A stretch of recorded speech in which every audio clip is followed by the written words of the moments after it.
पुरणपोळी बनवण्यासाठी इथं मी घेतलेली आहे 1 वाटी हरभरा डाळ. तर हरभरा डाळ ही स्वच्छ धुवून घेतली आणि एक अर्धा तास भिजवून ठेवली. पुरण बनवण्यासाठी आपण जेवढी डाळ घेतली आहे तर त्याचं 4 पट पाणी हे घ्यायचं आणि ते उकळवायला ठेवायचं. पाण्यामध्ये थोडी हळद आणि 2 चमचे तेल हे घालायचं आणि पाणी उकळल्यानंतर त्याच्यामध्ये हरभरा डाळ घालून घ्यायची.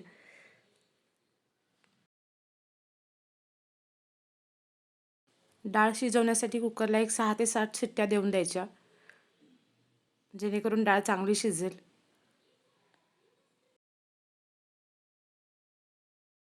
पुरणपोळीसाठी गव्हाचं पीठ थोडं आणि याच्यामध्ये थोडा मैदा असं मिक्स करून हे पीठ घ्यायचं, जेणेकरून पोळ्या ज्या आहेत ते लुसलुशीत बनतात. पिठामध्ये थोडी हळद आणि चवीनुसार मीठ घालायचं, जेणेकरून पोळीला कलर छान येतो. आणि पीठ असं चांगलं मळून घ्यायचं. डाळ शिजली की कटाच्या आमटीसाठी पाणी हे वेगळं करून घ्यायचं आणि डाळ वेगळी करून घ्यायची. डाळ चांगली शिजली की नाही हे चेक करून घ्यायचं. नसेल शिजली तर गॅसवर अजून थोडा वेळ ठेवून डाळ चांगली शिजवून घ्यायची.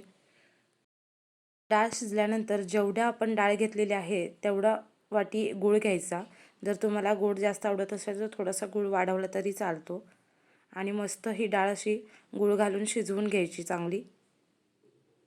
पातेल्यामध्ये जेव्हा पळी पूर्ण स्ट्रेट उभी राहील तेव्हा ओळखायचं की आपलं पुरण चांगलं शिजलेलं आहे, डाळ चांगली शिजलेली आहे. डाळ जेव्हा गरम असते तेव्हा पुरण यंत्रामध्ये हे काढून घ्यायचं आणि पुरण चांगलं करून घ्यायचं. आणि पुरणामध्ये थोडंसं वेलची पावडर घालायची, जायफळ पण तुम्ही यूज करू शकता.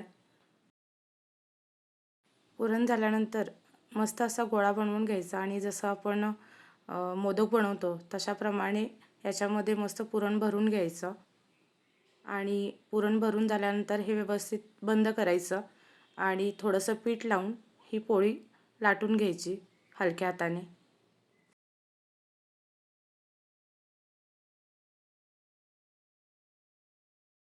तवा गरम झाल्यानंतर तव्यावरती ही पोळी मस्त तूप किंवा तेल लावून मस्त अशी भाजून घ्यायची. थँक्यू. व्हिडिओ आवडल्यास चॅनलला नक्की सबस्क्राईब करा.